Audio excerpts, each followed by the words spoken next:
하나님 말씀입니다. 골로새서 4장 3절 말씀 다 같이 합독하겠습니다.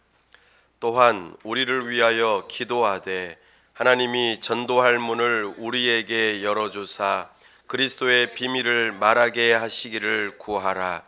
내가 이 일 때문에 매임을 당하였노라. 아멘. 한 번 더 낭독합니다.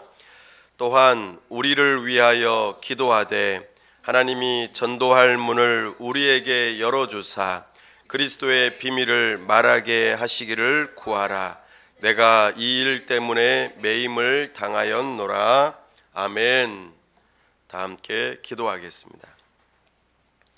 하나님 아버지, 이 시간 우리와 함께하여 주옵소서. 세우신 설교자를 통하여 말씀하여 주옵소서. 우리가 듣기를 원합니다. 주님의 영광 보기를 사모합니다.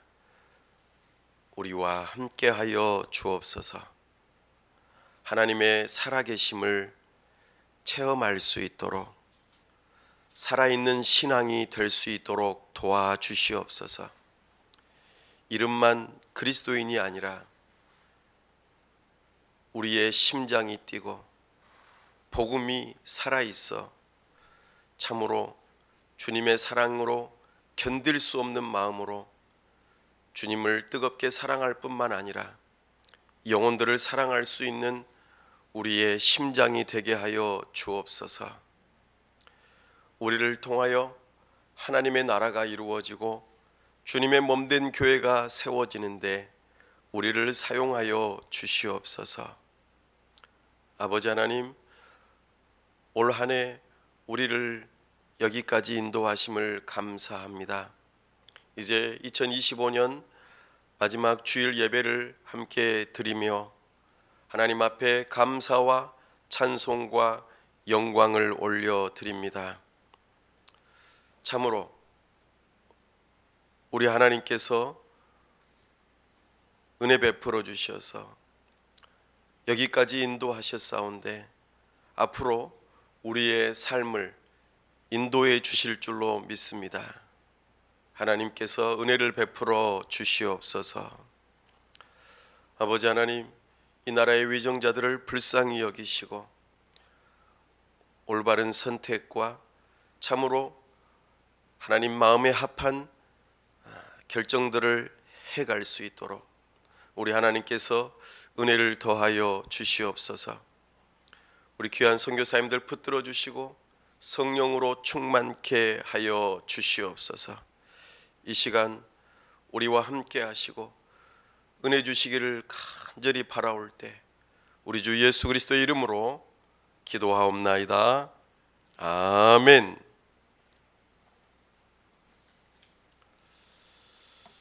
오늘은 기도를 주제로 두 번째 시간을 함께 합니다. 오늘은 전도의 문을 여는 기도라는 제목으로 주의 말씀을 선포합니다. 골로새서는 사도 바울이 로마의 감옥에 갇혀 있을 때에 골로새 교회 성도들을 향하여서 쓴 편지입니다. 이 서신은 약 주후 60에서 62년도 경에 쓰여졌을 것으로 추정합니다. 사도 바울이 순교하기 한 4-5년 전쯤에 있었을 것으로 보여집니다. 사도 바울은 그동안에 수많은 일들을 겪으면서 그의 신앙이 깊어지고 또 신학적인 지식 또한 깊어져서 하나님을 아는 지식이 매우 깊었을 것으로 여겨집니다. 이 골로새서 말씀을 통하여서 사도 바울은 우주적인 기독론을 펼치며 참으로 이 땅 위에 살아가는 성도들이 어떻게 살아야 되는가, 특별히 우리 주 예수 그리스도의 복음을 붙들고 천국 백성으로서의 소망을 가지고 오늘 말씀에서와 같이 전도하는 삶을 살아가야 될 것을 강력하게 말씀하고 있습니다. 참으로 사도 바울은 예수 그리스도를 믿는 믿음으로 내 자신, 나의 육체적인 소욕을 십자가에 못 박아 죽이고, 그리고 새롭게 그리스도와 함께 산 영으로서 주님의 복음을 가지고 다른 사람들을 사랑하면서 그렇게 전도하는 삶을 살아갈 것을 이 골로새서 말씀을 통하여 우리에게 도전을 주십니다. 사도 바울은 골로새 교인들을 향하여서 2절 말씀에서 이렇게 권면합니다. 기도를 계속하고 기도에 감사함으로 깨어 있으라. 기도는 성도들에게 있어서는 아주 일반적이면서도 반드시 해야 할 일이라는 것을 우리는 잘 알고 있습니다. 그러나 사도 바울이 지금 말하고 있는 이 시점에 교회의 모습은 매우 큰 핍박과 고난 속에서 있었다는 것을 우리는 염두에 둘 필요가 있습니다. 많은 어려움 속에 있을 때에 교회는 기도해야 합니다. 그렇게 함으로써 세상의 유혹과 많은 고통 속에서 그 모든 것들을 이겨내고 깨어 있을 수 있기 때문입니다. 그러면서 사도 바울이 기도를 계속하면서 기도에다가 감사함으로 깨어 있으라고 말합니다. 정말 어려운 시기에, 정말 힘든 시기에 나는 괴롭고 너무나도 힘든데 그 어려운 시기를 어떻게 하면은 극복하고 이겨낼 수 있을까? 그 비결을 사도 바울은 감사에 두고 있습니다. 어려운데 힘든데 어떻게 감사할 수가 있죠? 그것은 어려운 문제만을 바라보지 않고 그 문제의 배후에 계시는 하나님을 보기 때문에 감사할 수 있는 것입니다. 그러니까 이 문제만 자꾸 바라다 보면은 절대 감사할 수 없죠. 그러나 그 문제 배후에 계시는 하나님을 바라볼 때에 이제 감사할 수 있다는 것입니다. 다시 말해서 믿음의 눈을 떠서 문제 너머에 계시는 하나님을 바라보라는 것입니다.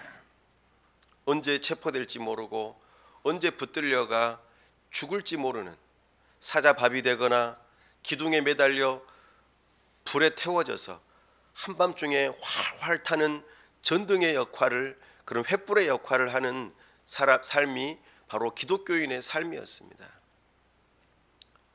그런 시기에 감사할 수 있었던 것은 바로 하나님을 바라보기 때문입니다. 그래야만 모든 두려움을 이기고 깨어 있을 수 있는 비결이 있었기 때문입니다. 그래서 기도할 때에 감사함으로 깨어 있으라고 당부하는 것입니다. 그러면서 사도 바울은 하나의 당부를 더 합니다. 또한 우리를 위하여 기도하되, 그러니까 자기 자신들을 위하여 기도할 뿐만 아니라 사도 바울을 위하여 기도해 달라고 요청하고 있습니다. 근데 그 기도의 제목이 무엇입니까? 하나님께서 전도를 위한 문을 열어달라고 기도를 부탁하고 있습니다. 사도 바울은 전도의 문을 여시는 분이 누구인 것을 알고 있었습니까? 하나님이라는 것을 알고 있었습니다. 그래서 그것을 강조하면서 전도의 문을 하나님께서 열어주셔야 합니다. 그러니 그것을 하나님께 요청하는 기도를 드리십시오 라고 권면하고 있는 것입니다. 사랑하는 여러분, 우리는 이 말씀을 깊이 새겨볼 필요가 있겠습니다. 사도 바울은 자신들이 불신자들에게 그리스도의 비밀을 전파할 수 있도록 그렇게 기도를 해달라고 말하고 있습니다. 사랑하는 여러분, 여기서 사도 바울이 말하는 그리스도의 비밀이라는 것은 도대체 무엇일까요? 마치 베일에 쌓인 듯 감추어져 있는 그런 어떤 비밀스러운 것을 말하는 것일까요? 이 비밀에 대한 이야기를 골로새서에서도 이야기합니다만 에베소서에서도 함께 이야기합니다. 에베소서 3장 4절 말씀에 보면은 이렇게 표현합니다. 곧 계시로 말미암아 내게 비밀을 알게 하신 것은 내가 먼저 간단히 기록한 것 같으니 그것을 읽으면 내가 그리스도의 비밀을 깨달은 것을 너희가 알 수 있으리라. 여기서 사도 바울이 말하는 바 내가 먼저 간단히 기록한 것과 같으니 이렇게 표현하죠. 그러니까 그리스도의 비밀을 간단히 기록한 것이 있다라고 말합니다. 이것은 다른 서신서를 말하는 것이 아닙니다. 어떤 분실된 서신을 말하는 것이 아니라 에베소서 3장에서 말하고 있는 바 바로 그 앞에, 그러니까 서신의 앞에 쪽에서 말하였던 그리스도의 비밀을 다시 한번 떠올려 보라는 것입니다. 에베소서 1, 2장에 보면은 바로 그 내용이 나타나는데, 특별히 에베소서 1장 9절과 10절에는 이렇게 표현하고 있습니다. 그 뜻의 비밀을 우리에게 알리신 것이요. 그러니까 하나님께서 그 뜻의 비밀을, 그리스도의 비밀을 우리에게 알려주셨다라고 말합니다. 그냥 꼭꼭 숨겨놓고 아무도 모르게 한 것이 아니라 다 우리에게 알려주셨다라는 거죠. 그게 무엇입니까? 하늘에 있는 것이나 땅에 있는 것이 다 그리스도 안에서 통일되게 하려 하심이라. 그러니까 비밀은 그냥 단순하게 사람들이 알 수 없도록 감추어진 지식이 아니라는 거예요. 우리에게 알리셨다, 이 표현은 어떤 특정한 어떤 한 사람만 알려주신 것이 아니라 다 알려주셨다 그 말이죠. 그런데 그 내용이 뭐냐면 하늘에 있는 것이나 땅에 있는 것이 다 그리스도 안에서 통일되게 한다. 이것은 하나님의 구원의 그 역사 가운데에서 모든 만물이 그리스도 안에서 하나 되는 것, 그리스도와 믿음으로 연합되는 것, 이것을 의미합니다. 그러니까 예수님을 통해서, 예수님 안에서 너와 내가 다 하나가 되는 거예요. 예수님 안에서 믿음의 식구들이 되는 거죠. 한 가족이 되는 것입니다. 이것이 그리스도의 비밀이라는 것이죠. 그런데 이방인들이나 유대인들에게 있어서는 비밀이 되는 거예요. 왜냐하면 유대인들은 도저히 이것이 이해가 안 되는 거예요. 구약을 믿는 유대인들이지만 예수 그리스도 안에서 유대인하고 이방인이 하나가 된다고? 도저히 그럴 수가 없는 거예요. 유대인들은 유대교에 들어와야지만이, 그래도 개종을 해야지만이 하나가 될 수 있고, 또 그 와중에서도 혈통적으로 전통적인 유대인이 아니면은 또 하나가 될 수가 없는 거예요. 차별이 있는 것이죠. 그런데 이방인과 유대인이 그리스도 안에서 하나가 된다는 것은 도저히 이해가 안 되는 거예요. 모두가 다 하나님 나라의 백성이 된다는 거죠. 그래서 당시에 이 선민 사상으로 가득 담겨 있던 유대인들, 그리고 또 영적인 것은 거룩하고 좋은 것이고 육적인 것은 더럽고 나쁜 것이기 때문에 우리는 영혼만 구원받아야 돼 라고 생각하는 이 헬라인들에게 있어서도 말씀이신 로고스가, 하나님이신 로고스가 어떻게 육신을 입고 이 땅에 오신단 말인가, 이것은 도저히 이해가 되지 않아, 이렇게 생각하기 때문에 비밀이 된다는 것이죠.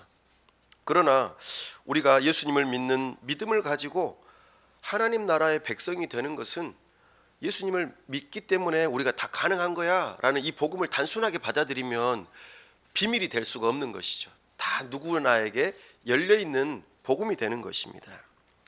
그래서 우리의 믿음의 선배인 존 칼빈은 이 에베소서 주석을 하면서 이렇게 해설하였습니다. 그리스도 밖에서는 만물이 흩어져 있습니다.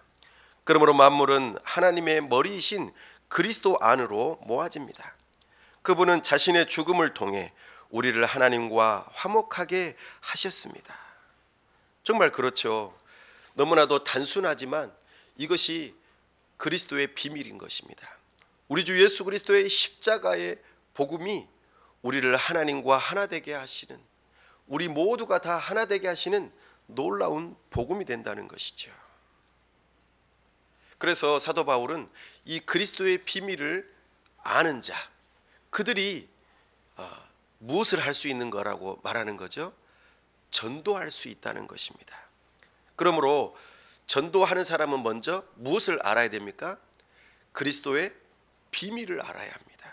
그래서 전도할 문을 열어주시는 것, 이것을 구하라는 것은 복음이 전파될 수 있도록 하나님께서 환경을 열어주시고 또 복음을 듣는 사람들의 마음을 열어달라, 그 말인 것이죠. 복음을 전했는데 나 안 믿어요 이러면은 전도의 문이 안 열리는 것입니다. 그리고 또 환경적으로 이렇게 공개적으로 복음을 전하지 못하게 되는 어려운 상황이 되어버리면 전도의 문이 안 열리는 것이죠. 그러나 하나님께서 전도의 문을 여시면 내가 복음을 전할 때에 사람들의 마음을 활짝 열고 나도 예수님 믿고 싶어요, 그리고 복음을 전할 때 아무도 방해하지 않는 이런 일들이 바로 전도의 문이 열리는 것이죠. 그래서 복음의 비밀을 말하는 것, 이것은 먼저 그런 환경이 열리는 것이 아주 중요한데, 그 환경이 열리는 것에 있어서 그것보다도 더 중요한 것은 뭐냐면 복음을 전하는 그 사람 자체가 그리스도의 비밀을 알아야 되는 거예요. 그것이 없는데 어떻게 복음을 전할 수 있겠습니까? 우리의 믿음의 선배 가운데에서 아주 유명한 한 분이 있어요. 그분이 네덜란드의 아브라함 카이퍼입니다. 아브라함 카이퍼는 벤자민 워필드, 헤르만 바빙크와 함께 20세기에 칼빈주의자로서 3대 칼빈주의자로서 매우 유명한 신학자들입니다. 그러나 원래 이 아브라함 카이퍼는요, 자유주의자였어요. 자유주의자로서 성경을 하나님의 말씀으로 그렇게 믿지 않았어요. 그렇게 뛰어난 사람이 아니었는데도 불구하고, 그리고 성경을 하나님의 말씀으로 믿지 않았는데도 불구하고 그 사람은 1863년에 라이덴 대학교에서 신학 박사 학위를 받았어요. 와, 성경을 하나님의 말씀으로 믿지 않는데도 신학 박사가 될 수도 있는 그런 환경이었어요. 왜냐하면 거기가 유럽이 전체가 다 기독교 국가들이 많았기 때문에 그냥 어렸을 때부터 그 환경 속에서 살았어요. 교회 다니고, 모태신앙인 거죠. 기독교회 다니고, 그리고 자연스럽게 그냥 최고의 학문이라고 여겨지는 신학을 공부해서 박사까지 된 것입니다. 그리고 그는 목회자가 됐어요. 그래서 26살 나이에 첫 목회지로 네덜란드의 시골 마을인 베스트라고 하는 개혁교회의 담임 목사로 청빙을 받아갑니다. 등록 교인 수는 한 1200명 정도 됐는데 실제로 출석하는 사람들은 그 절반 정도가 됐어요. 그래도 제법 큰 교회죠. 근데 이 아브라함 카이퍼는 비록 신학적으로는 자유주의자였지만 웅변을 잘했어요. 엄청 탁월하게 지적인 능력도 있고 또 탁월한 웅변력이 있었기 때문에 그 주일마다 베스트 교회에 사람들이 막 많이 모였어요. 저하고는 좀 대조되죠. 그곳에 카이퍼는 아주 하나님의 인도하심 가운데에 아주 특별한 한 사람을 만나게 됩니다. 그분은 여자분인데 30대의 독신이었어요. 결혼하지 않은 분이었어요. 피에체 발투스라는 여인이었습니다. 아브라함 카이퍼는 그 여인과 만남으로 인하여서 인생이 송두리째 바뀌고 자유주의자에서 칼빈주의자로 변화가 되고, 실제적으로는 정말 그리스도의 복음의 비밀을 발견하고 회심하는 역사가 일어났던 것입니다. 그래서 아브라함 카이퍼가 아무리 탁월하게 그 웅변조로 막 설교를 하고 열심히 노력했지만 이 피에체 발투스는 아브라함 카이퍼가 아직 거듭나지 않았다고 생각했어요. 그리고 그의 설교에 동의할 수 없었습니다. 그래서 이 여인은 다른 몇몇의 성도들과 함께 교회를 나가지 않았어요. 그 뒤로부터. 그래서 이 여인을 비롯한 다른 여러 사람들이 그 이전에 옛날에 보수적인 신앙을 소위 말하는 칼빈주의 신앙이죠. 그 성도들과 함께 그것을 지키기 위해서 헤젤스 합이라고 하는 이름으로 경건한 가정 집회를 가정에서 모여가지고 함께 정통 신앙을 지키고자 노력하였어요. 그래서 믿음의 선배들의 설교집을 읽고 경건한 신학 서적을 읽어가면서 신앙을 지켜나갔던 것이죠. 그때에 그 헤젤스 합이라고 하는 경건한 가정 집회 안에서 주로 읽혔던 그 책들이 있었어요. 한번 들어보십시오. 빌헬무스 아브라켈, 그리고 베르나르두스, 스미테켈트의 상한 갈대, 존 칼빈의 기독교 강요, 스코틀랜드 출신의 어스킨 형제로 알려진 에베네저 어스킨과 랄프 어스킨의 여러 설교집, 복음의 진수, 토마스 보스턴의 인간 본성의 사중 상태, 이런 신학책을 읽어가면서 자기 자신들의 신앙을 열심히 지켜갔어요. 이 책들이 당시에 화란어로 막 번역이 많이 됐어요. 외국의 그 믿음의 정통 신앙을 지켜갈 수 있도록 많은 화란어로 이 책들이 번역이 되어 있었죠. 이 헤젤스 합에 모인 사람들은 정통 신앙을 지켜나가는 그런 믿음을 계속해서 지켜나가는데 핵심이 된 게 뭐였냐면 인간의 전적인 타락과 하나님의 주권적인 은혜 교리를 믿는 믿음을 가지고 그들의 신앙을 잘 지켜나갔죠. 그들은 교리적인 지식뿐만 아니라 체험적인 신앙을 함께 추구하면서 아주 뜨거운 믿음을 가지고 있었습니다. 그래서 그들은 매일 모일 때마다 주로 읽었던 책들이 아까 말씀드렸던 빌헬무스 아브라켈의 그리스도인에 합당한 예배라는 책이었어요. 저희 집에도 있습니다. 한번 읽어보세요. 한 이 정도 두꺼워요. 이게 한 3권 정도 됩니다. 네, 이 책은 조직신학 책이면서도 아주 뜨거운 신앙을 갖게 해주는 아주 균형 잡힌 책이에요. 그래서 이들은 정말 믿음을 잘 지키면서 뜨거운 신앙을 갖기 위해서 이 책을 읽었어요. 이 책은 어려운 책이 아니에요. 농부들이 일하러 갔다가 돌아와서 저녁에 아버지들이 자식들에게 가정 예배를 하면서 그냥 읽어줄 수 있는 아주 편한 책이었어요. 우리도 한번 읽어보면 좋겠어요. 그래서 이 피에체 발투스는 비록 여성이었고 아주 정규 신학 공부라든지 학교 교육을 받은 사람이 아니었지만 꾸준하게 이 책을 읽으면서 기독교 신앙의 올바른 길을 걸어가면서 뜨거운 신앙을 가질 수 있었었죠. 그래서 오히려 이 헤젤스 합에서 모인 사람들의 신앙이 정말 거듭나지 않은 자유주의 신학을 가진 목회자들보다도 오히려 뛰어난 신학을 가지고 있었고 그리고 신앙생활을 하고 있었다라는 것입니다. 그래서 그 아브라함 카이퍼 목사님이 이렇게 목회를 하는 데에 어느 순간에 이분들이 안 나오니까 왜 이분들이 교회를 안 나올까 생각하면서 그분들은 이 교회에 대해서 불만이 많은가 보다, 그리고 나에 대해서도 좀 불만이 많은가 보다 생각하면서 그냥 그 사람들을 안 좋아했어요. 그리고 비판적으로 생각하고 좀 그냥 내버려 뒀었죠. 그런데 계속해서 교회 안 나오니까 어쩔 수 없이 이제 신방을 간 거예요. 그래서 아브라함 카이퍼 목사님이 이제 그 피에체 발투스라는 여인을 신방을 해가지고 이렇게 뭔가 왜 교회를 안 나오는가 이렇게 물어보니까 이 여인이 아주 충격적인 말을 합니다. 목사님, 당신은 거듭나지 않았습니다. 아직 그리스도의 비밀을 알지 못하는 것 같습니다. 왜냐하면 당신의 설교에는 십자가의 복음이 없습니다. 이 말에 아브라함 카이퍼 목사님은 충격을 받았어요. 내가 그리스도인이 아니라고? 내가 그리스도의 비밀을 모른다고? 그래서 너무 충격을 받았어요. 그래서 내가 진짜 정말 모른단 말인가 하면서 이 피에체 발투스라고 하는 여인과 또 헤젤스 합의 그 모임에 한 번, 두 번 계속해서 나가기 시작했어요.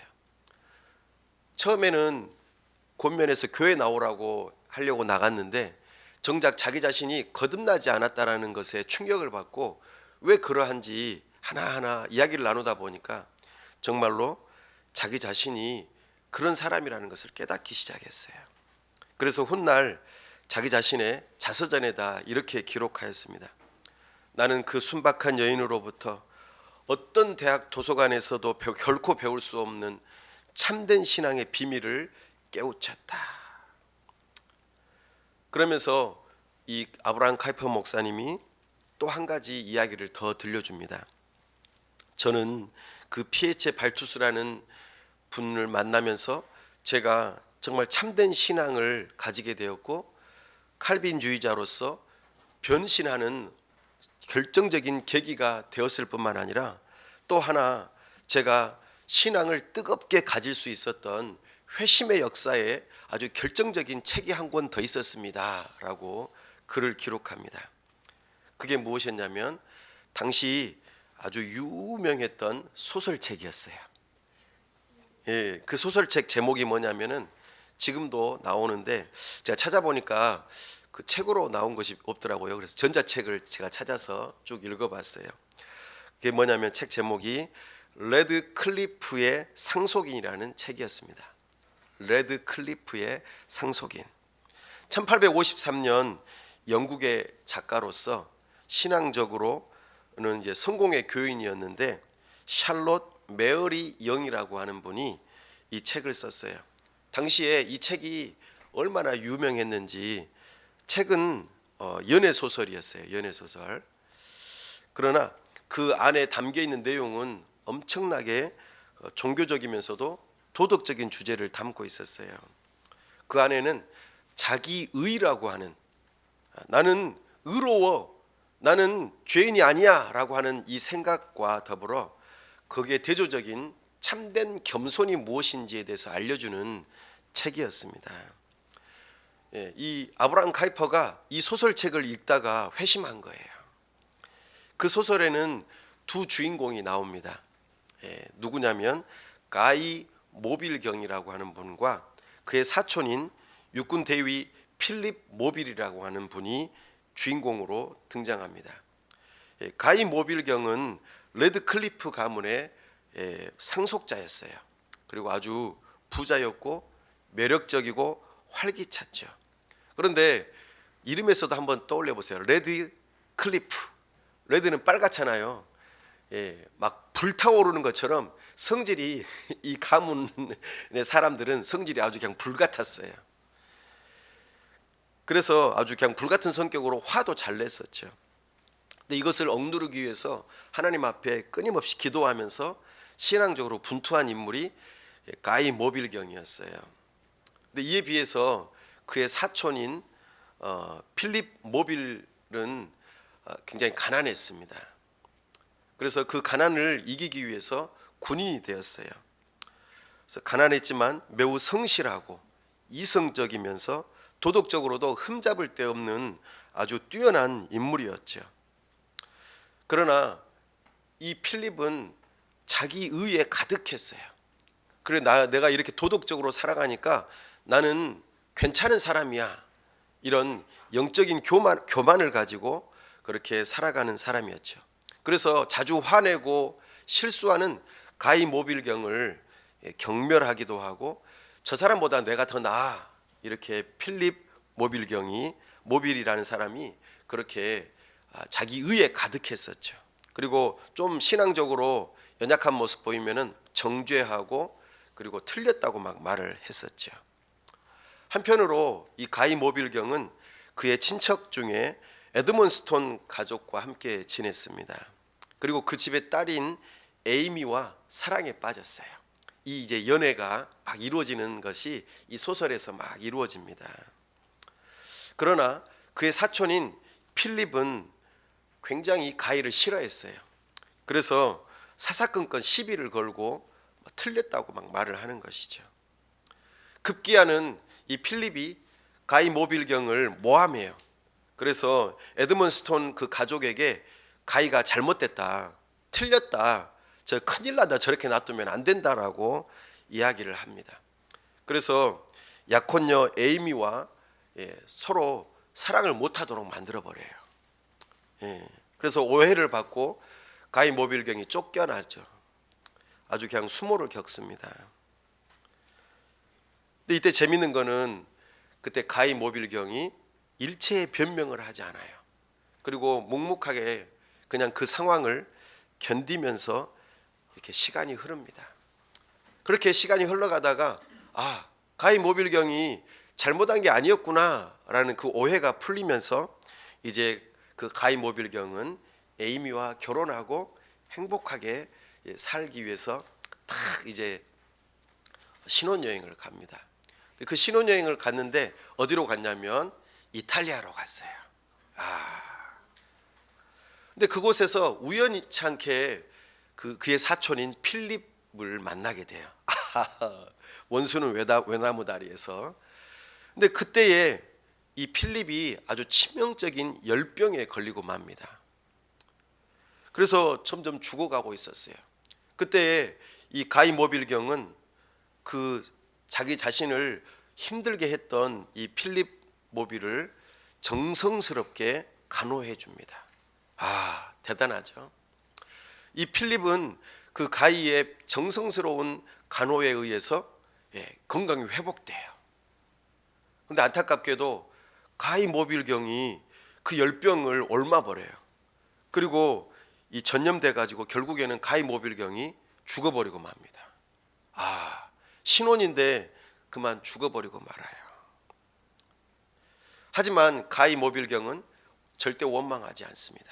그리고 평온한 모습으로 죽어가죠.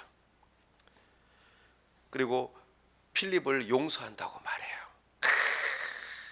이것이 너무나 멋진 모습이었습니다. 이때 이 필립 모빌은 너무나도 충격을 받아요. 자기같이 교만하고 위선적이면서 가이 모빌경을 모함했었는데 오히려 나를 해코지하지 않고 그리고 공격하지 않고 나의 죽어가는 이 상황 속에서 나를 용서하고 나를 위해서 오히려 헌신적으로 간호하다가 그 사람이 죽었다라는 것에 대해서 완전히 충격을 받고 자기 의가 완전히 깨트려지는 역사가 일어납니다.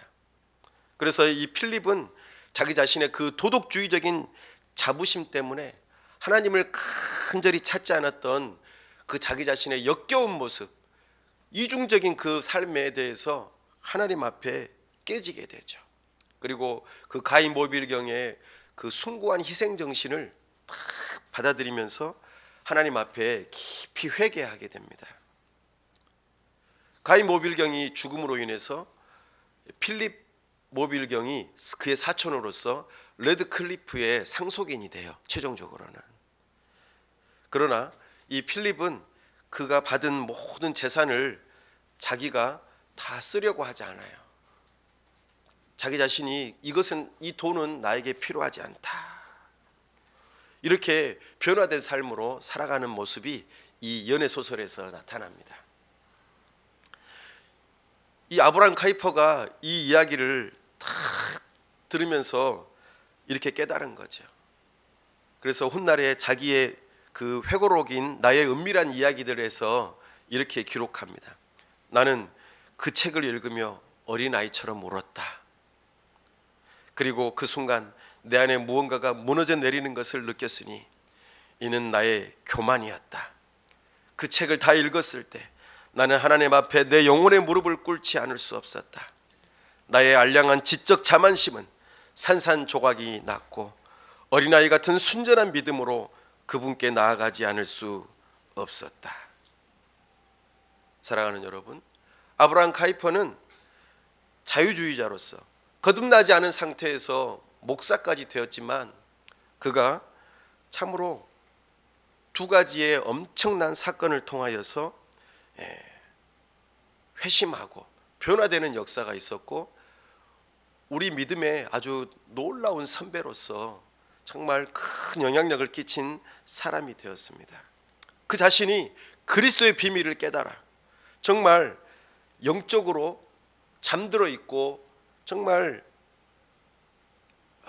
거듭나지 못했던 그 심령이 자기 깨어짐으로 인하여서 거듭나고 그리스도의 비밀을 깨달은 자로서 뜨거운 사람으로서 전도자가 되고 아주 놀라운 목회자가 되었다라는 것입니다. 그래서 네덜란드를 변화시키고 정말 새롭게 하는 데에 엄청난 역할을 감당하였습니다. 그래서 훗날 아브라함 카이퍼는 이렇게 말했습니다. 사랑하는 여러분, 제가 베스트 교회를 구원시킨 것이 아니라 그 베스트 교회가 저를 구원시켰습니다. 사랑하는 여러분, 이처럼 아브라함 카이퍼는 그리스도의 비밀을 몰랐다가 그리스도의 비밀을 깨달았고 참으로 그 복음이 나의 심령에 뜨겁게 찾아오자 전도의 문이 활짝 열리고 네덜란드를 변화시켰던 아주 중요한 인물로 쓰임받게 된 것입니다. 예수의 넓은 사랑을 어찌다 말하랴. 그 사랑 받은 자만이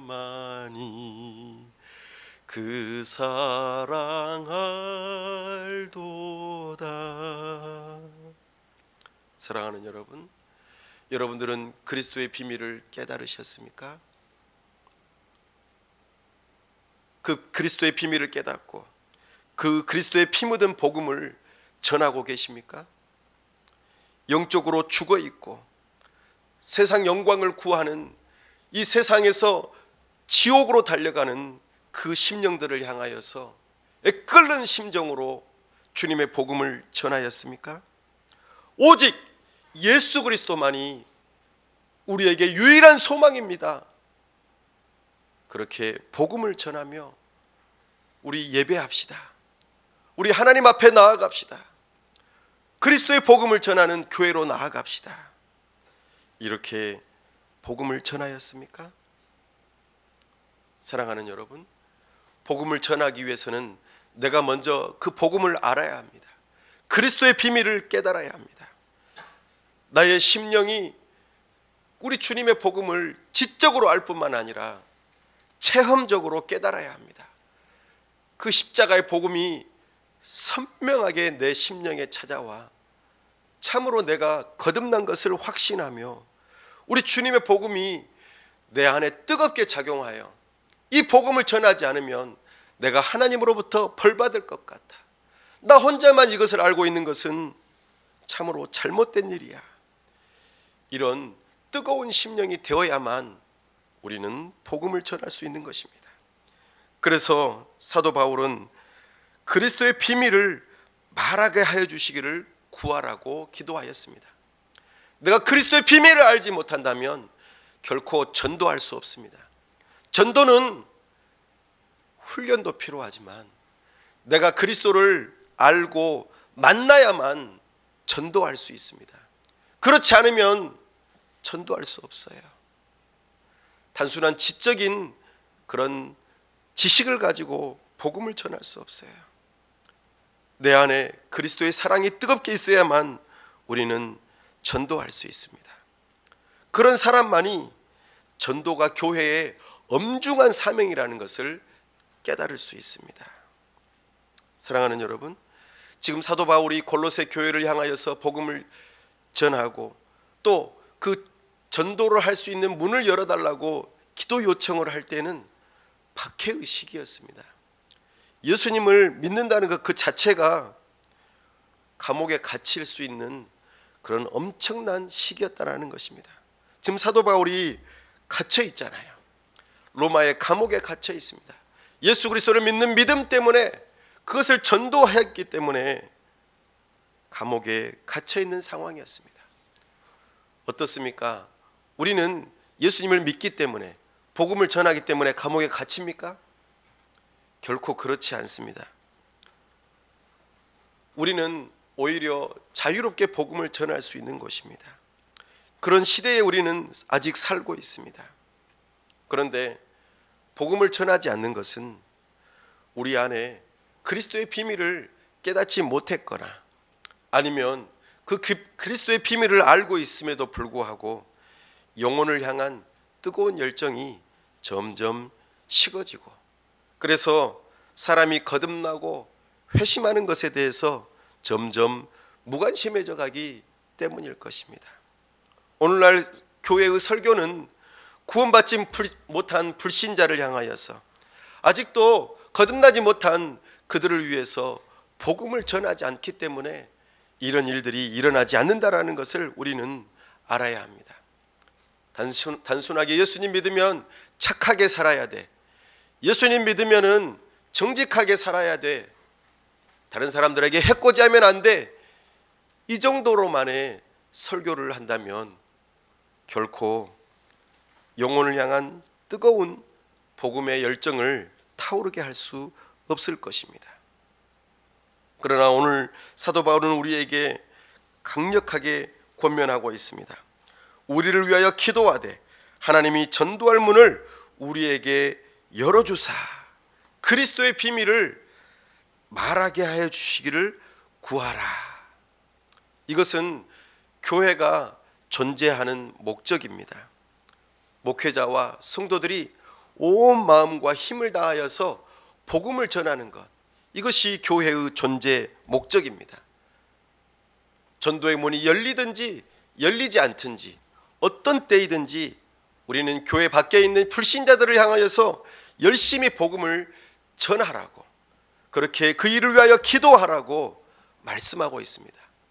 비단 교회 밖뿐만 아니라 교회 안에서도, 비록 교회 안에 머물러 있지만 복음을 믿지 않고 그리스도의 비밀을 깨닫지 못하는, 거듭나지 못한 그들을 위해서도 복음을 전해야 한다고 우리에게 말씀하고 있습니다. 사랑하는 여러분, 여러분들의 삶을 돌아보십시오. 교회가 전도하지 않는 것은 근본적으로 교인들이 하나님을 사랑하지 않기 때문입니다. 하나님의 사랑이 내 안에 충만하여서 그 사랑이 나를 감동시켜서 그렇게 뜨거운 사랑을 가지고 있어야만이 성도들은 복음을 전할 수 있습니다. 이것이 없다면 성도들은 복음을 전할 수 없어요. 마음이 냉랭해집니다. 사람을 바라보아도 저 사람이 나한테 도움이 될 것인가 안 될 것인가만 생각해요. 저 영혼이 구원받지 못하면 지옥에 갈 텐데, 저렇게 살다가는 하나님의 책망을 받을 텐데, 저 영혼이 예수 그리스도를 믿는 믿음으로 구원받지 못하고 저렇게 고통과 슬픔 속에 있구나, 저 사람이 예수님을 믿어야 될 텐데, 이런 생각을 전혀 하지 않는다는 것입니다. 여러분의 마음은 어떻습니까? 여러분의 심장은 주님의 사랑으로 뜨겁습니까? 아니면 냉랭하게 식어 있습니까? 17세기 잉글랜드의 우스터셔 키더민스터를 목회하셨던 리차드 베스터 목사님이 쓰신 아주 유명한 책이 있어요. 우리 교회 이름하고 똑같습니다. 참 목자상. 그 책에서 이렇게 말합니다. 회심하지 못한 사람들의 비참함을 읽거나 듣고도 슬퍼하며 울지 않는 사람은, 믿음이나 감정이 있다면 그는 사람이 아니라 목석과도 같다. 나는 그들을 위해 거의 울지 못하고 있으니 이러한 말씀을 읽고 그런 광경을 보면서 아무런 감각이 없는 나 자신을 위해 울어야 할 것이다. 우리가 처음으로 하나님의 사랑을 알고 감격하였던 때, 그때를 떠올려 보십시오. 그때는 우리의 마음에는 구원받지 못한 영혼들로 인하여서 슬픔과 아픔이 가득하였을 것입니다. 복음을 전하지 않는다면 나에게 화가 있을 것이라는 그런 생각까지도 하였을 것입니다. 우리 교회는 하나님의 복음을 전해야 할 큰 사명을 가지고 있어. 내가 복음을 전하지 않는다면 우리는 교회로서의 사명을 감당하지 못하는 거야. 내가 전도할 때에 기쁨이 있었고, 전도할 때에, 그리고 한 영혼이 주께로 돌아올 때에 내가 살아있다는 보람을 느꼈어. 사랑하는 여러분, 그러므로 우리는 하나님께서 나를 사랑하셨다는 그 일을 위하여 십자가를 지셨다는 그 첫사랑을 회복해야 합니다. 그리고 그 열정이 다시 회복되어 전도에 마음을 쏟아야 합니다. 이것이 우리 주님께서 원하시는 우리를 향하신 마음입니다. 주 예수 그리스도를 믿고 구원 얻은 사람이라면 누구나 복음을 전하려고 하는 마음이 생겨나요.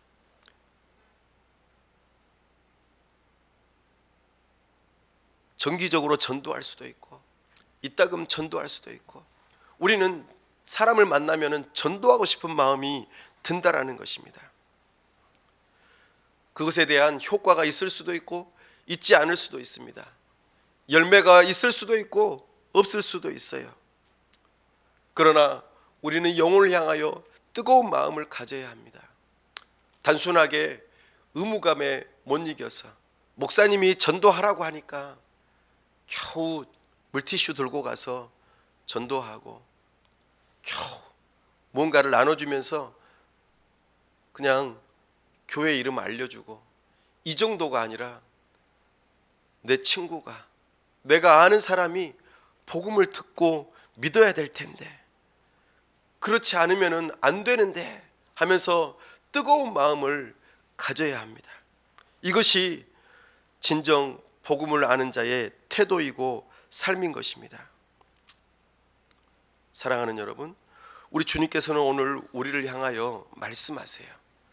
전도의 문을 열어달라고 기도해라. 전도의 문을 열어달라고 기도해라. 여러분들은 여러분들의 기도 가운데 이 기도가 있으셨습니까? 교회에 사람이 오든 말든 저 사람이 나하고 무슨 상관이야?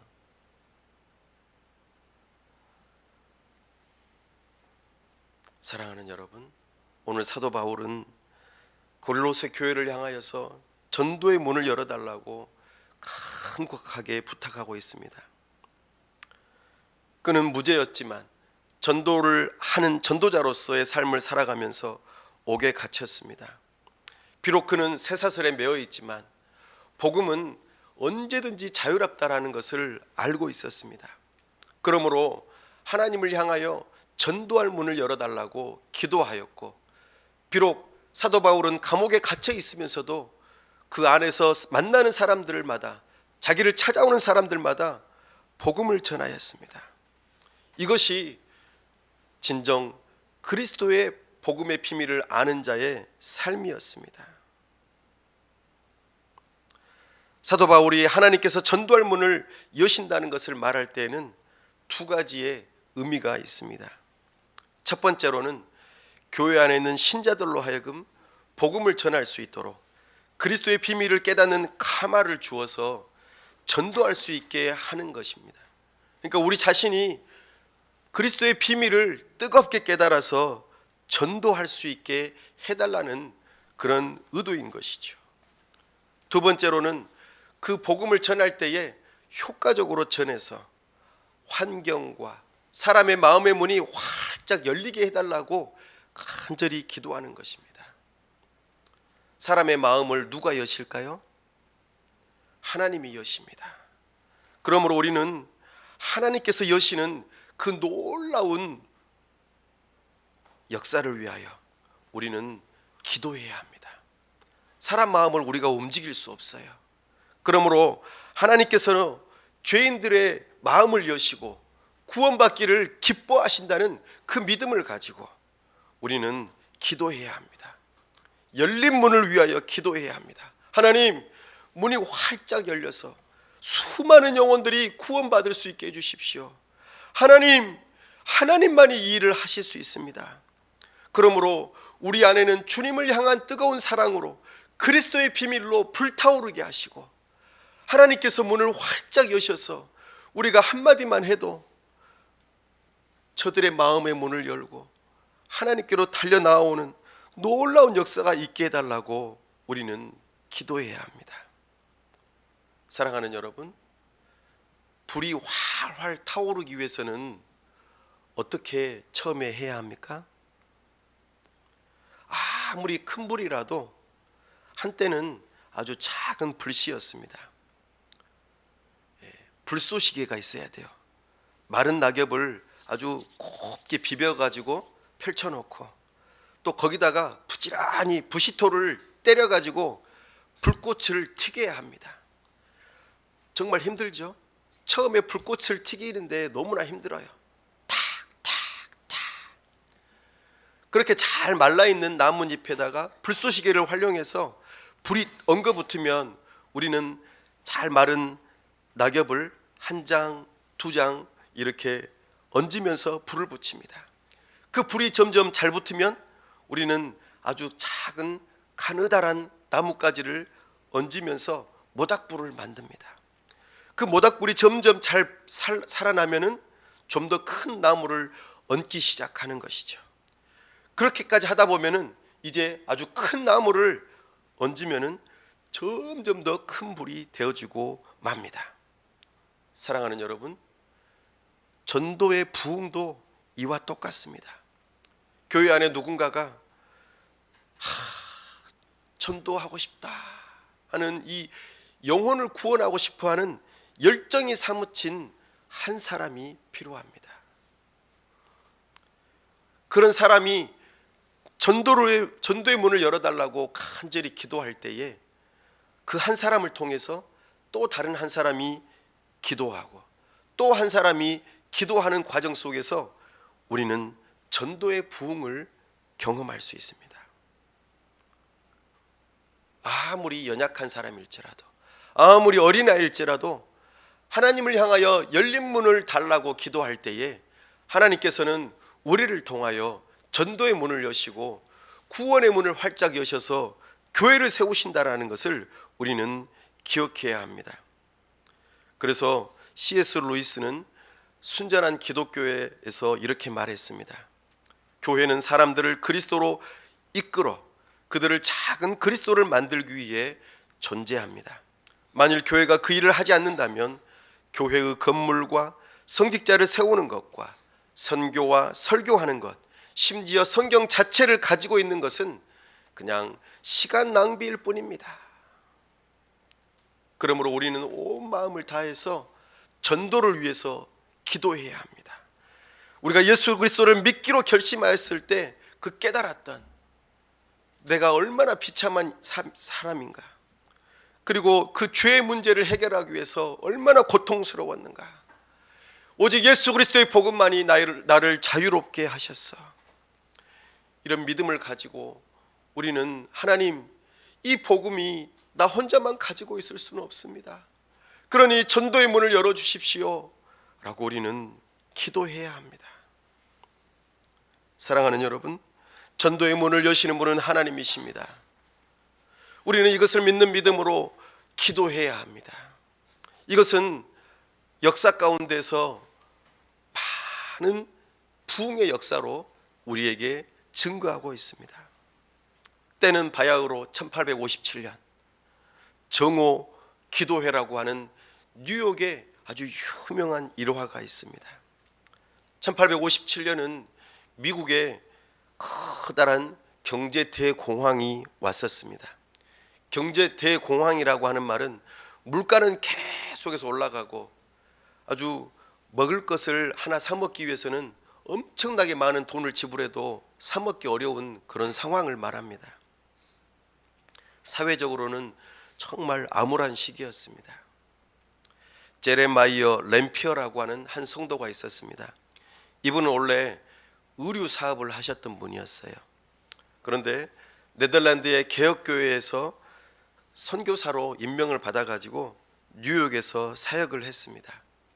당시에 그 미국의 뉴욕은 엄청나게 암울한 상황이었어요. 그래서 이분이 처음으로 했던 일이 무엇이었냐면 뉴욕 맨해튼의 한 교회를 빌렸어요. 그리고 직장인들을 위해서 정오 기도회를 열었습니다.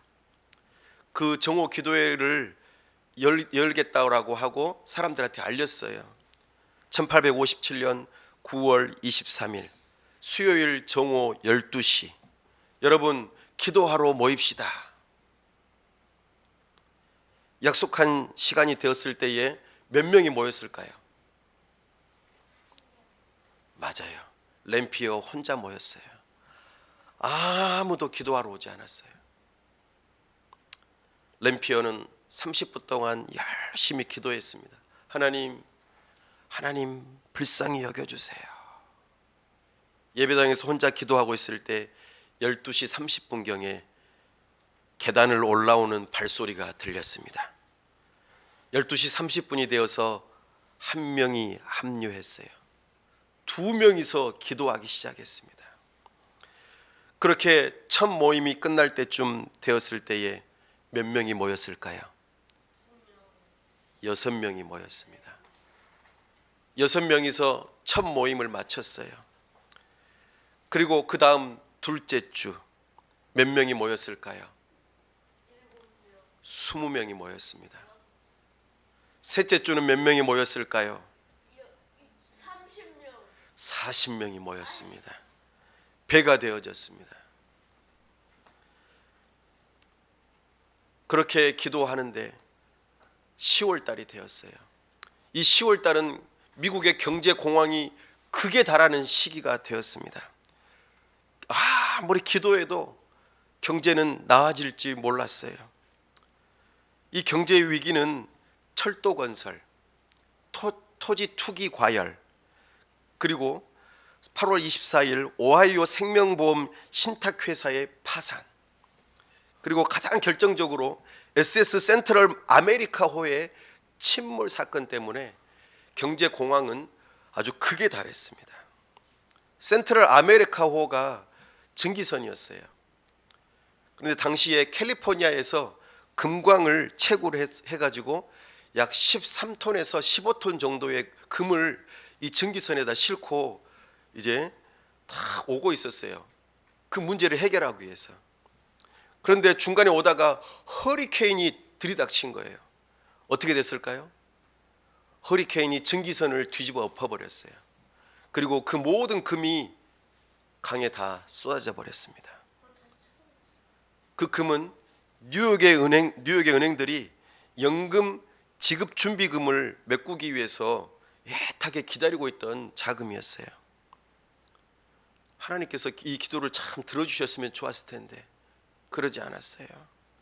그 금을 운반하던 배의 침몰로 인해서 미국의 은행들이 계속해서 완전히 줄도산하기 시작하는 거예요. 그리고 기업들도 계속해서 도산하는 거예요.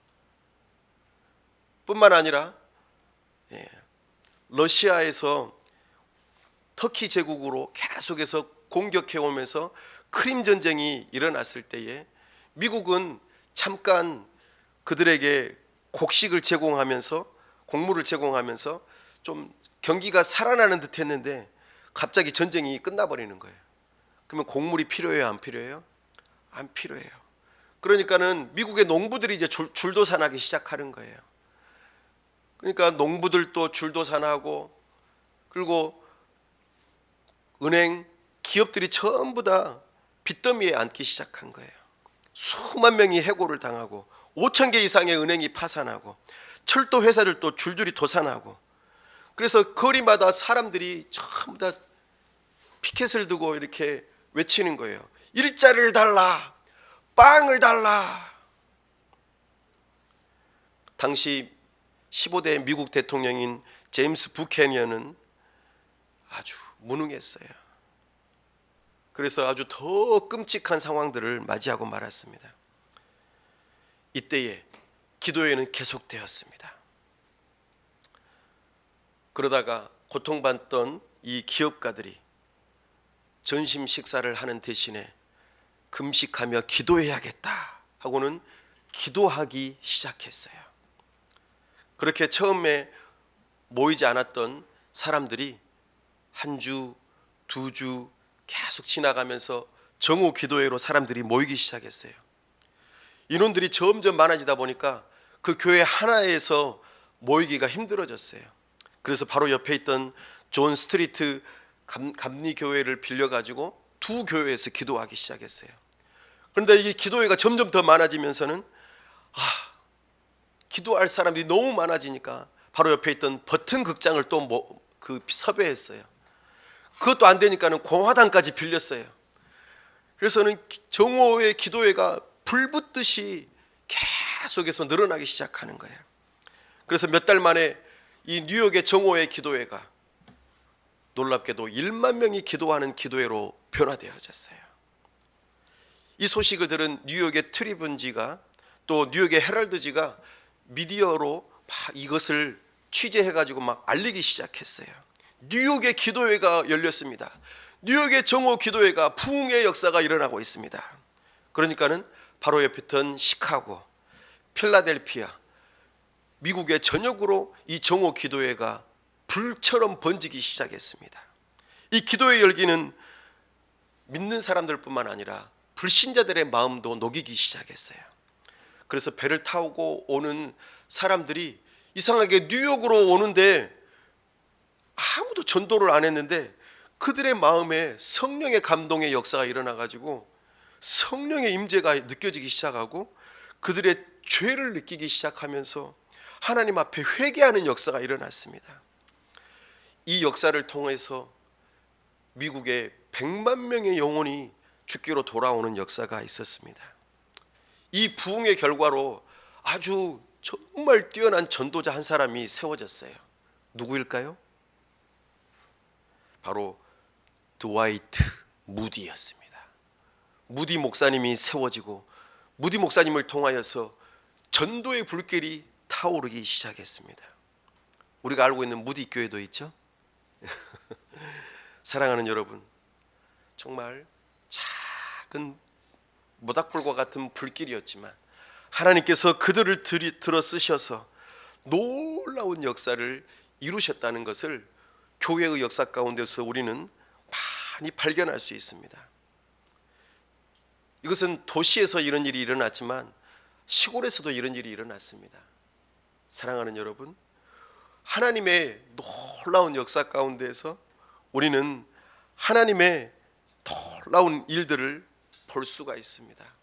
그 일의 시작점이 무엇이었냐면 오늘 말씀에서와 같이 바로 기도였습니다. 기도할 때에 하나님께서는 사람들의 마음에 그리스도의 비밀을 허락하시고 또 그들이 많은 사람들에게 복음을 전하고 또 복음을 전하지 않았을지라도 하나님의 놀라운 역사 가운데 부흥의 역사가 일어났던 것을 우리는 기억해야 합니다. 사랑하는 여러분, 불길같이 타오른 그 부흥의 역사 안에는 하나님의 놀라운 기도의 일이 있었다는 것을 기억하십시오. 말씀을 맺습니다. 사도 바울은 내가 복음을 전하는 이 일 때문에 매임바 되었다고 말하였습니다.